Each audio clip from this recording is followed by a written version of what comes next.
Sulphur के oxygen, पहला है H2SO4 सल्फ्यूरिक अम्ल, दूसरा है H2SO3 सल्फ्यूरस अम्ल, तीसरा है H2SO2 हाइपोसल्फ्यूरस अम्ल, चौथा है H2S2O3 थायोसल्फ्यूरिक अम्ल, पांचवा है H2SO5 कैरो अम्ल और छठवां है H2S2O8 मार्सा अम्ल और सातवां है H2S2O7 ओलियम।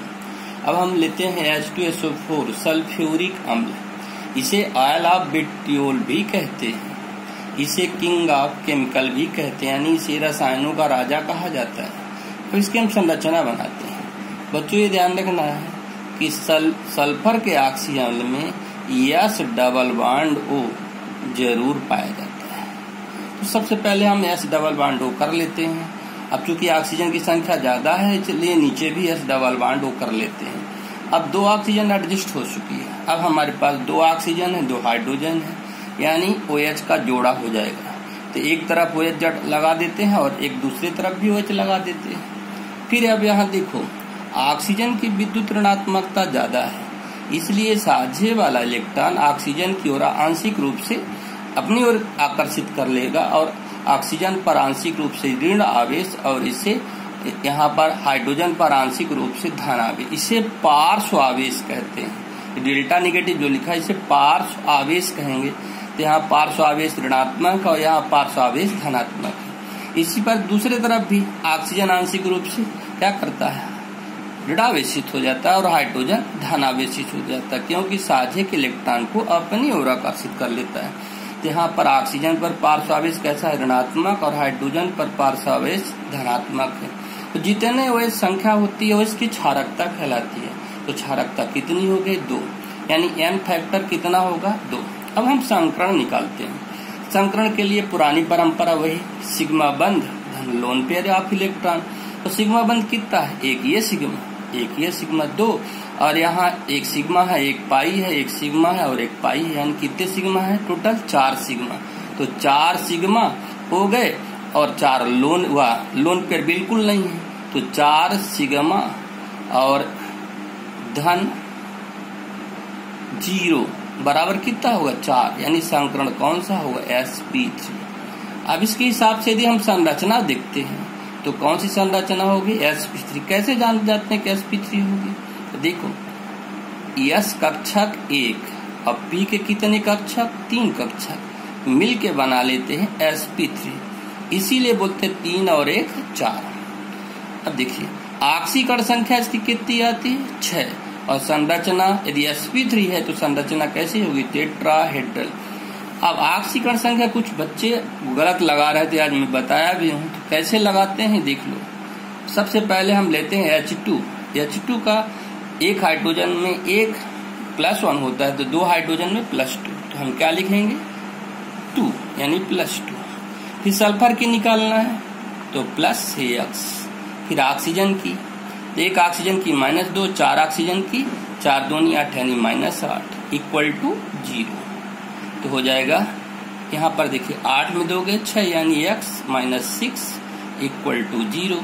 तो x इक्वल टू कितना हो गया, +6। इस प्रकार से यदि आपसे बिल्कुल ऑक्सीकरण संख्या निकालते नहीं बनना है तो आप ऋण और धन ये जो लिखते हैं इसको छोड़ दीजिए, केवल संख्या को सोचिए।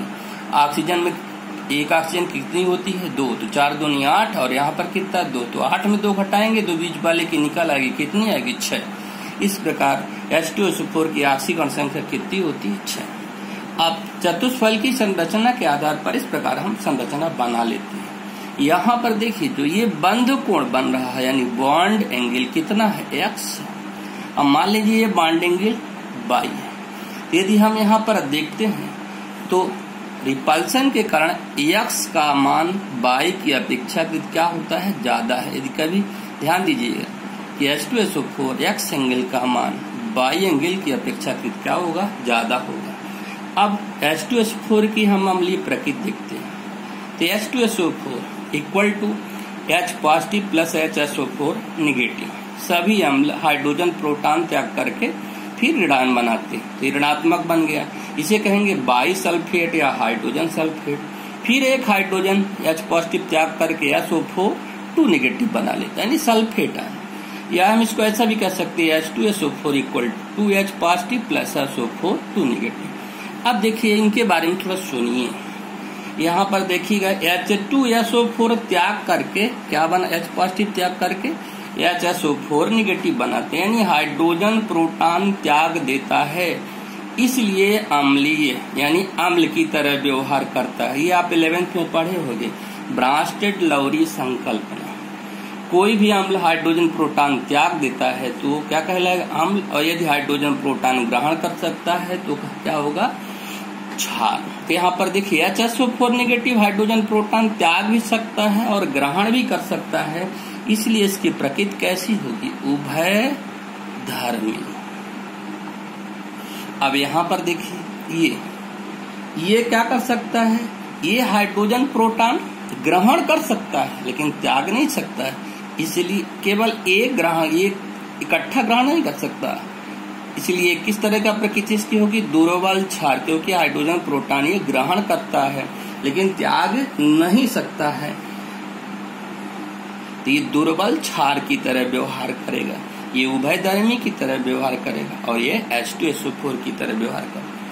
अब इस अम्ल की आगे SO4 2 नेगेटिव के आगे कोई भी क्रिया नहीं हो सकती है, HSO4 नेगेटिव की आगे क्रिया हो सकती है। तो हम ये कह सकते हैं कि H2SO4 की यदि क्रिया कोई पूछता है कि आगे की ओर बढ़ेगी किस सल्फेट से H2SO4 की बढ़ेगी, तो H2SO4 की क्रिया सल्फेट की ओर ही अधिक होगी, तो हम इसे कह सकते हैं कि यह अभिक्रिया अग्र अभिक्रिया इसमें ज्यादा होगी, इसमें अग्र अभिक्रिया ज्यादा होगी, क्योंकि ये प्रबल अम्ल होता है, इस कारण से। यानी हाइड्रोजन प्रोटॉन एक बार त्यागेगा फिर दोबारा त्यागेगा, तो इसका तात्पर्य अग्र अभिक्रिया ज्यादा होगी, पश्च अभिक्रिया के चांसेस केवल बहुत कम होते हैं, ज्यादा नहीं होते। अग्र अभिक्रिया पश्च अभिक्रिया की अपेक्षा ज्यादा होती है। सल्फ्यूरस अम्ल, इसका सूत्र होता है H2SO3। संरचना देखते हैं तो पहले ही बता चुके हैं कि H डबल बॉन्ड जरूर होता है, तो H डबल बॉन्ड वो कर लीजिए। इसके बाद ऑक्सीजन कितनी बची, 2, और 2 हाइड्रोजन भी है, तो यानी 2 OH का जोड़ा है, ये 2 OH का जोड़ा बना दिए, ठीक है। ये ऋण आवेशित होगा, धन आवेशित, और ये ऑक्सीजन कैसा होगा, ऋण आवेशित। यहाँ भी ये पार्श्व ऋण आवेश और ये पार्श्व धन आवेश, लेकिन अभी सल्फर पर लोन पेयर इलेक्ट्रॉन पाया जाता है, इसलिए इसकी संरचना को हम ऐसे बना देंगे। ये हो गया लोन पेयर ऑफ इलेक्ट्रॉन, ठीक। संकरण निकालने के लिए वही सिग्मा बंधों की संख्या धन लोन पेयर की संख्या, तो सिग्मा बंध कितने हो गए, 3, 1, 2 और 3, एक पाई और एक सिग्मा होगा। हम सिग्मा बंध जोड़ते हैं, सिग्मा बंध की संख्या 3 हो गई और एक लोन पेयर हो गया, टोटल कितने हो गए, 4। इस तरह से संकरण बन गया हमारा sp3 संकरण। अब ऑक्सीकरण संख्या, ऑक्सीकरण संख्या उसी पद्धति में निकाल लीजिए। मान लीजिए माइनस प्लस नहीं लगाते हैं, सीधे बोलते हैं, एक ऑक्सीजन की 2 होती, 3 ऑक्सीजन की 3 दूनी 6, 6 में 2 घटा दीजिए तो कितनी हो जाएगी, 4। ऑक्सीकरण संख्या इसकी हो गई 4। और क्षारकता देख लीजिए, क्षारकता अभी आपको बताए हैं कि 2 OH है, इसलिए क्षारकता इसकी कितनी होगी, 2। अब इसको एन फैक्टर भी बोलते हैं, एन फैक्टर कितना होगा इसका, 2। अब हमें एनहाइड्राइड बनाता है या अम्लीय प्रकृति भी कह सकते हैं, इसको निकालते हैं तो कैसे निकालते हैं, उसी प्रकार से जैसे उसमें निकाले थे।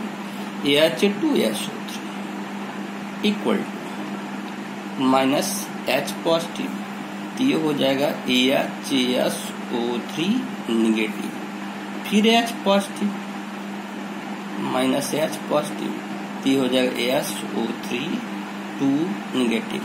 इसे कहेंगे सल्फर ट्राईऑक्साइड आयन, ये है बाईसल्फाइड और ये है सल्फ्यूरस अम्ल। अब देखिए यहाँ भी ये उभयधर्मी होगा और ये क्षारीय प्रकृति दर्शाएगा और ये अम्लीय प्रकृति दर्शाएगा। अब हम एनहाइड्राइड बनाते हैं, इनका एनहाइड्राइड कैसे होता है, देखिए ऊपर H2SO4 का भी एनहाइड्राइड बना लेना है। कैसे बनाते हैं, जैसे यदि हम गर्म कर दिए तो पानी निकाल दीजिए, पानी निकलने के बाद में जो बचता है वही उस अम्ल का एनहाइड्राइड कहलाता है। तो सल्फ्यूरिक अम्ल का एनहाइड्राइड क्या हुआ, SO3। इसी प्रकार सल्फ्यूरस अम्ल का निकाल लीजिए, ये H2SO3 गर्म कर दीजिए तो ये H2O निकल गया, क्या बचा, SO2 यानी सल्फर डाइऑक्साइड, यानी सल्फ्यूरस अम्ल का एनहाइड्राइड होगा सल्फर डाइऑक्साइड। हाइपोसल्फ्यूरस, इसका सूत्र होता है H2SO2, यह दुर्बल अम्ल होता है। अब इसकी हम संकरण ऑक्सीकरण संख्या निकाल लेते हैं। ऑक्सीकरण संख्या सरल भाषा में वही 2 दूनी 4, 4 में 2 घटा दीजिए, कितना आएगा 2। अब संरचना देखते हैं, ये हो गया S। एक ऐसा यही है ऑक्सी एसिड जिसमें H डबल बॉन्ड O नहीं होता है, इसमें H कितने हैं, 2, ऑक्सीजन भी 2 है, तो सीधे क्या करेंगे हम, OH और शेष जो बचे उनको लोन पेयर में ले जाएंगे। ये लोन पेयर हो गया, एक लोन पेयर, और ये हो गया दूसरा लोन पेयर। अब यदि हम संकरण निकालते हैं तो देखिए वही सिग्मा बंध प्लस एलपी की संख्या। सिग्मा बंध कितने हैं, 1 और 1 2, तो 2 सिग्मा बंध हो गए।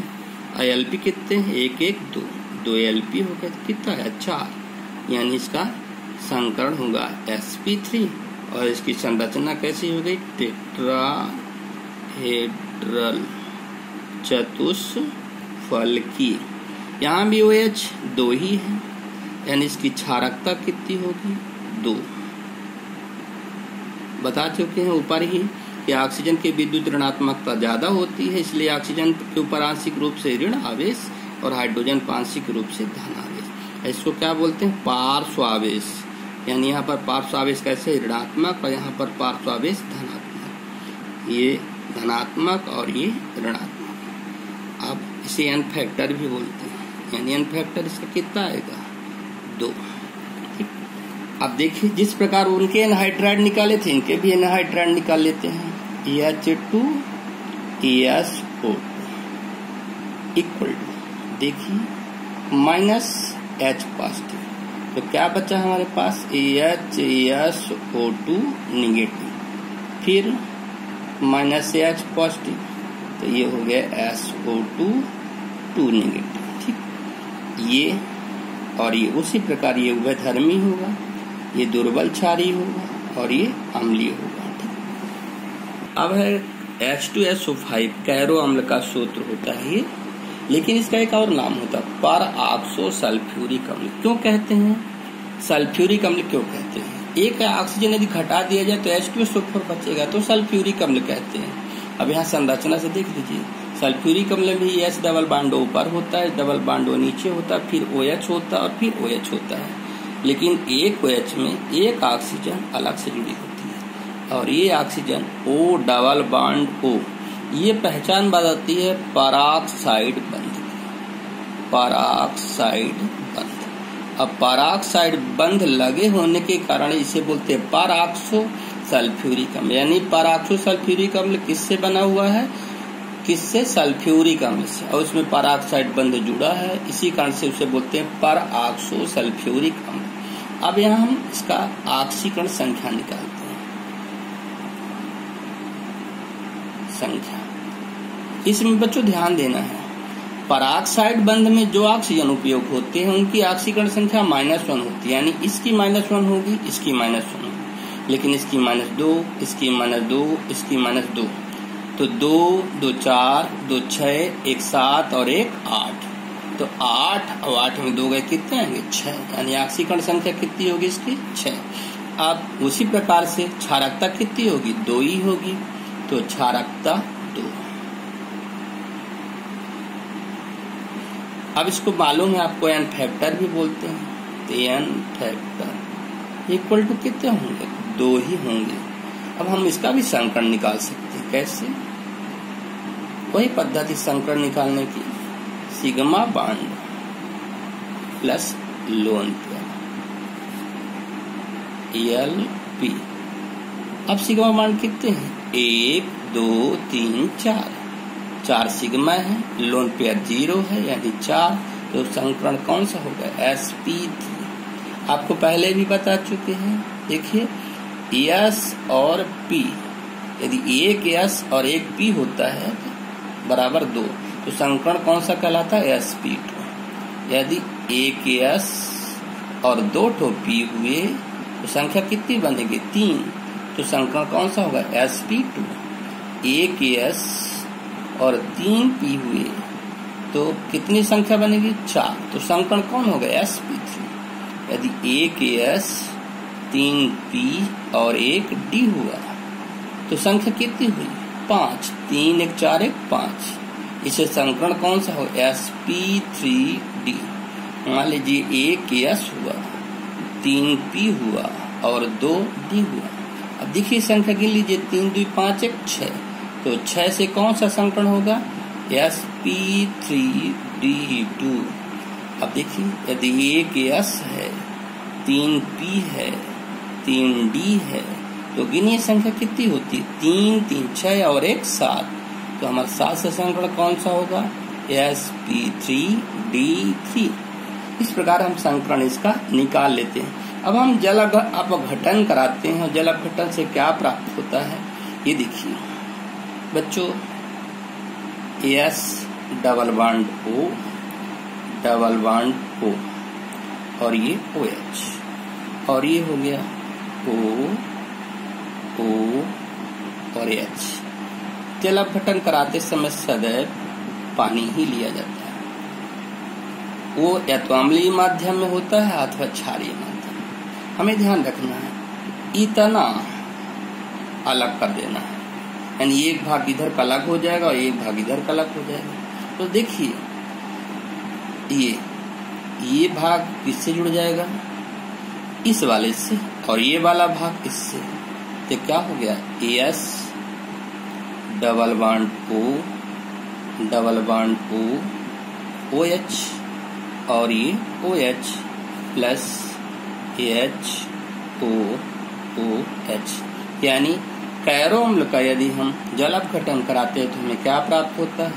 ये सल्फ्यूरिक अम्ल है, सल्फ्यूरिक एसिड, और इसे कहेंगे हाइड्रोजन पेरोक्साइड। अब अगला लेते हैं, और वो है अम्ल मार्शल अम्ल। मार्शल अम्ल, मार्शल अम्ल का सूत्र होता है H2AS2O8, और इसका दूसरा नाम होता है पर ऑक्सो डाई सल्फ्यूरिक अम्ल, पर ऑक्सो डाई सल्फ्यूरिक अम्ल। अब देखिए इसकी संरचना बना के देखते हैं, ध्यान देना है थोड़ा सा। S double bond O, double bond O, और ये OH, S double bond O, double bond O, और ये OH। पराक्सो का मतलब होता है पराक्साइड बंध। ये देखिए ये पराक्साइड बंध जुड़ गया, ये है पराक्साइड बंध, पराक्साइड बंध। डाइसल्फ्यूरिक अम्ल यानी 2 सल्फ्यूरिक अम्ल है, और दोनों सल्फ्यूरिक अम्ल आपस में जुड़ करके ही पराक्साइड बंध बनाते हैं, इसीलिए इसको हम बोलते हैं परऑक्सो डाइसल्फ्यूरिक अम्ल। अब देखिए इसकी ऑक्सीकरण संख्या देखिए, ऑक्सीकरण संख्या उसी प्रकार लेते हैं। देखिए इनकी -1 यानी 2 3 2 और 2 4 2 6 2 8 2 10 2 12 और 2 14, तो 14 हो गए। 14 में 2 घटा दीजिए तो कितना होगी? 12। और सल्फर, एक सल्फर की निकालना है, 2 सल्फर की 12 आ रहा है, एक सल्फर कितनी आएगी? 6, तो ऑक्सीकरण संख्या कितनी होगी? 6। अब हमें संकरण निकालना है। संकरण के लिए वही पुरानी पद्धति अपनाते हैं, यानी ये सिग्मा बंध, ये सिग्मा बंध, ये सिग्मा बंध, ये सिग्मा बंध। तो कितने सिग्मा होंगे? 4 सिग्मा और लोन पेयर 0 यानी 4, तो संकरण कौन सा हो जाएगा? sp3। ठीक, अब आपको ये ध्यान रखना है कि इसमें क्षारकता भी निकालनी होती है, और क्षारकता के लिए हम क्या लेते हैं? OH। इसके बारे में तो बता चुके हैं। इसमें पार्श्व ऋण आवेश होता है, इसमें पार्श्व धन आवेश, इस पार्श्व ऋण आवेश और इसमें पार्श्व धन आवेश। क्यों होता है? क्योंकि ऑक्सीजन की विद्युत ऋणात्मकता सबसे ज्यादा किसकी होती है? फोन और Cl Bri इनकी होती है। फोन शब्द ध्यान रखना, फोन के बाद Cl Bri इनकी सबसे ज्यादा होती है। तो इसमें ऑक्सीजन दिख रहा है आपको, ऑक्सीजन की विद्युत ऋणात्मकता सबसे ज्यादा होती है, तो हाइड्रोजन के इलेक्ट्रॉन को अपनी ओर थोड़ा सा आकर्षित कर लेता है, इसीलिए इसके ऊपर पार्श्व ऋण आवेश। और हाइड्रोजन को चूंकि हाइड्रोजन से अपनी ओर आकर्षित करता है, इसलिए उसके ऊपर धन आवेश। यहाँ भी पार्श्व ऋण आवेश और ये पार्श्व धन आवेश। दो, एक हाइड्रोजन प्रोटॉन यहाँ से हटेगा और एक यहाँ से, इसलिए क्षारकता कितनी हो जाएगी? 2। इसे एन फैक्टर भी बोलते हैं। तो कितना आएगा? 2। अब हम इसका जल अपघटन कराना चाहते हैं। देखिए जल अपघटन कैसे कराते हैं। S double bond O OH